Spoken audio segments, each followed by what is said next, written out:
Assalamualaikum warahmatullahi wabarakatuh. Semangat pagi anak-anak.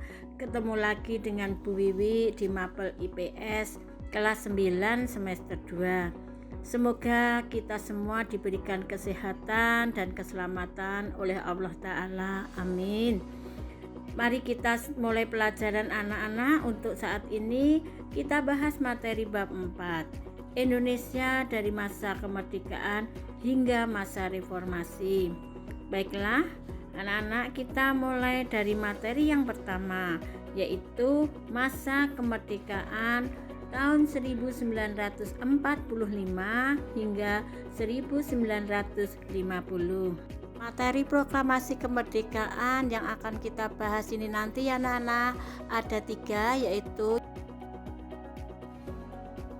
yang pertama, peristiwa Rengas Dengklok. Yang kedua, perumusan naskah proklamasi.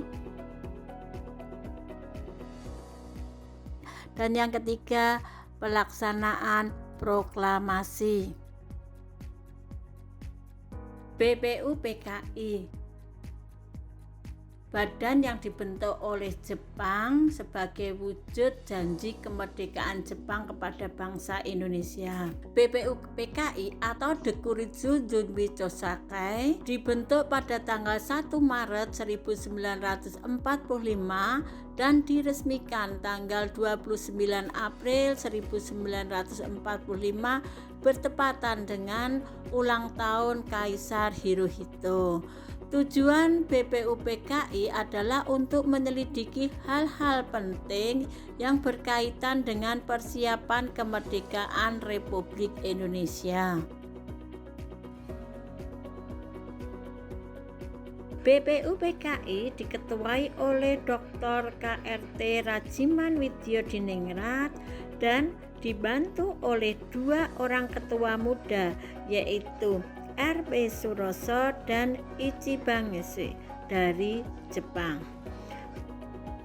BPUPKI memiliki anggota sebanyak 67 orang bangsa Indonesia ditambah 7 orang dari golongan Jepang.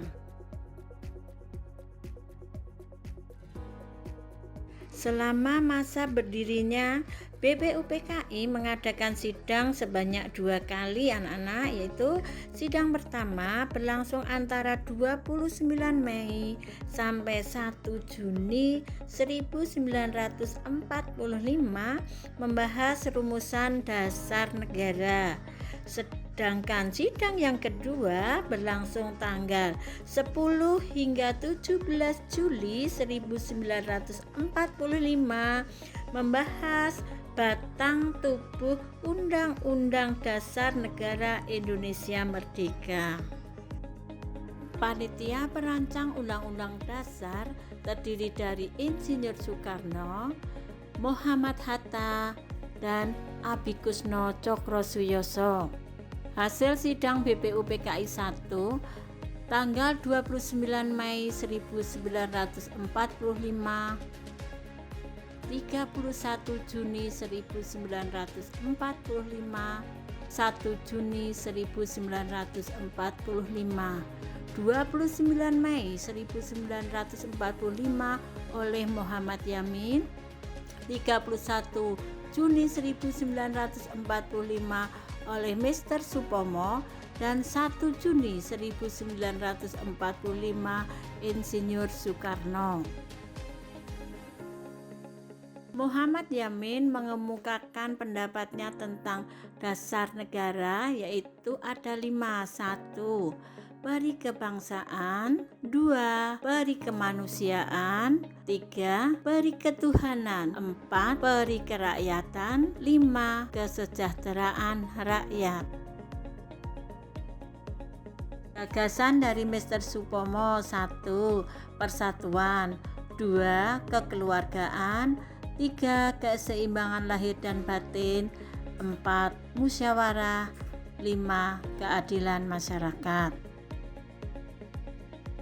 Gagasan Insinyur Soekarno: 1. Kebangsaan, 2. Internasionalisme, 3. Mufakat atau demokrasi, 4. Kesejahteraan sosial, 5. Ketuhanan yang Maha Esa.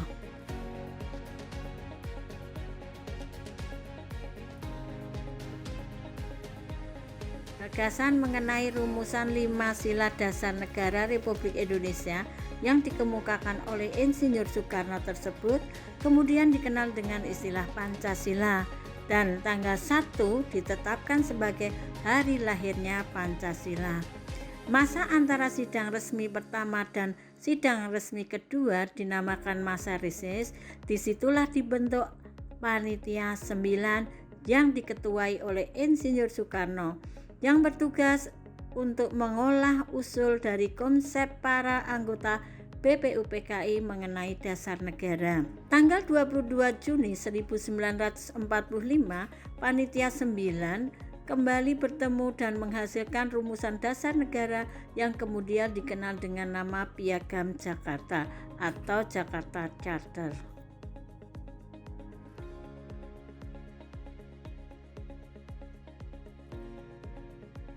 Anggota Panitia 9: 1. Insinyur Soekarno, 2. Drs Muhammad Hatta, 3. Mr. A.A. Maramis, 4.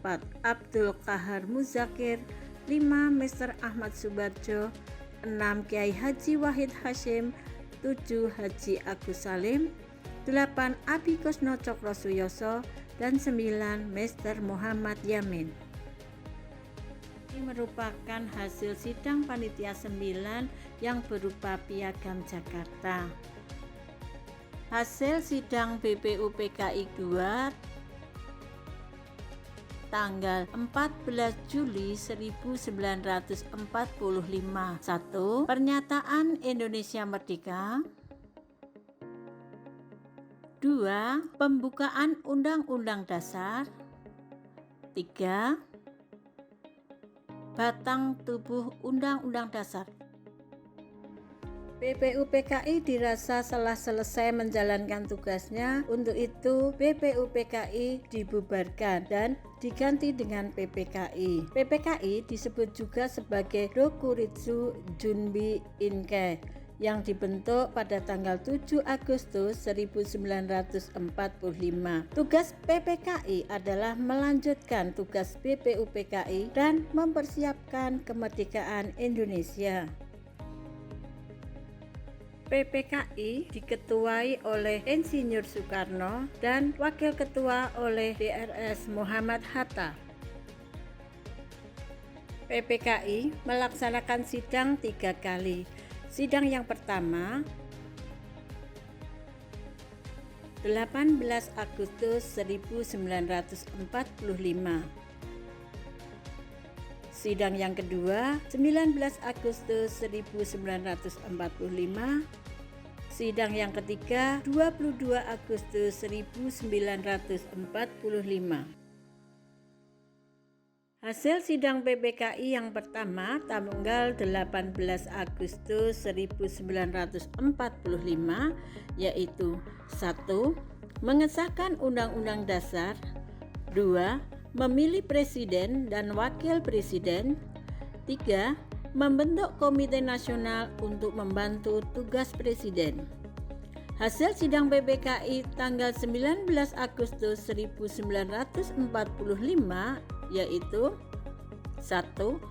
Pembagian wilayah Indonesia menjadi 8 provinsi. 2. Membentuk Komite Nasional. 3. Menetapkan 12 kementerian. Dan hasil sidang PPKI yang ketiga 22 Agustus 1945 adalah 1.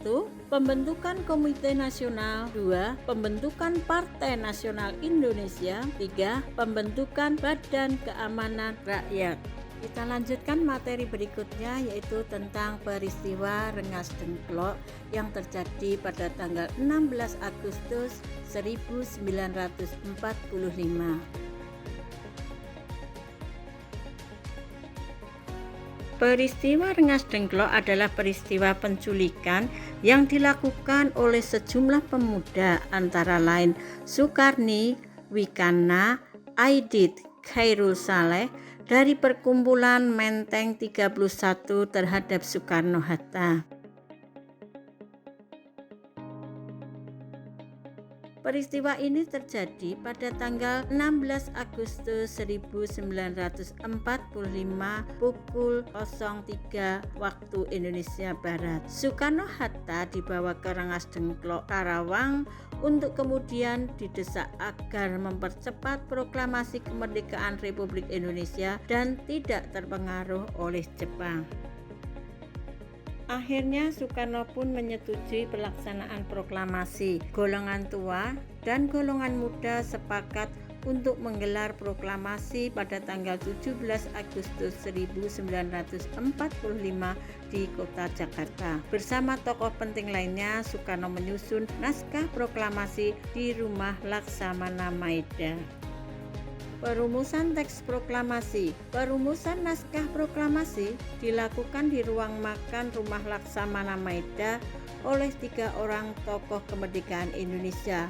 Drs Muhammad Hatta, Ahmad Subarjo menyumbangkan pikiran secara lisan. Soekarno bertindak sebagai penulis rumusan naskah proklamasi. Kalimat pertama dari teks proklamasi adalah sumbangan dari Ahmad Subarjo. Kalimat kedua ide dari Insinyur Soekarno. Kalimat terakhir merupakan sumbangan dari Muhammad Hatta. Hal yang berkaitan dengan perumusan teks proklamasi, Sukarni mengusulkan penandatanganan naskah proklamasi oleh Soekarno-Hatta, Sayuti Melek, pengetik naskah proklamasi, Fatmawati, penjahit bendera merah putih. 3 perubahan kata dalam naskah teks proklamasi. Kata tempo dirubah menjadi tempo. Kata wakil-wakil bangsa Indonesia diganti atas nama bangsa Indonesia. Kata Jakarta 17/8/05 diganti Jakarta hari 17 bulan 8 tahun 05. Berikut ini adalah detik-detik pembacaan naskah teks proklamasi yang dilakukan oleh Insinyur Soekarno. Proklamasi. Kami, bangsa Indonesia, dengan ini menyatakan kemerdekaan Indonesia.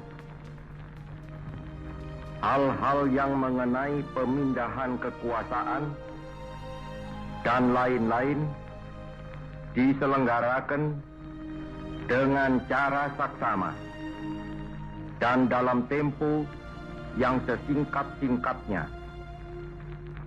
Jakarta, 17 Agustus 1945, atas nama bangsa Indonesia, Soekarno, Hatta. Proklamasi adalah momentum penting bagi bangsa Indonesia.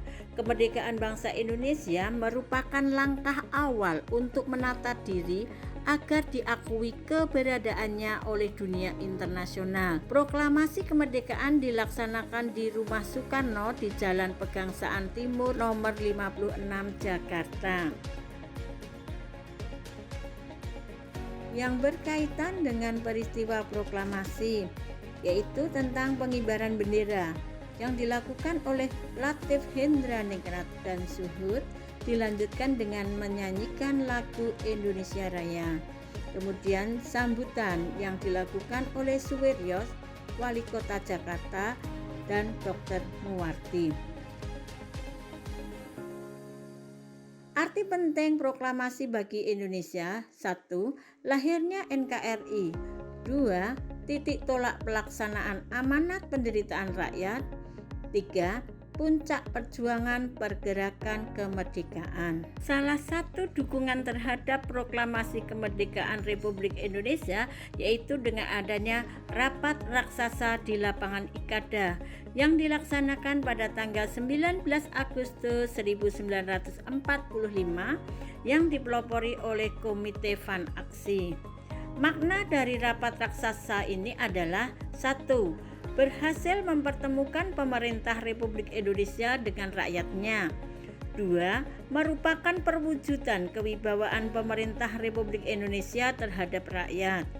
3. Menanamkan kepercayaan diri bahwa rakyat Indonesia mampu mengubah nasib dengan kekuatan sendiri. 4. Rakyat mendukung pemerintah yang baru terbentuk. Proklamasi kemerdekaan bangsa Indonesia juga mendapat tanggapan di berbagai daerah. Berita proklamasi segera menyebar ke berbagai daerah di Indonesia.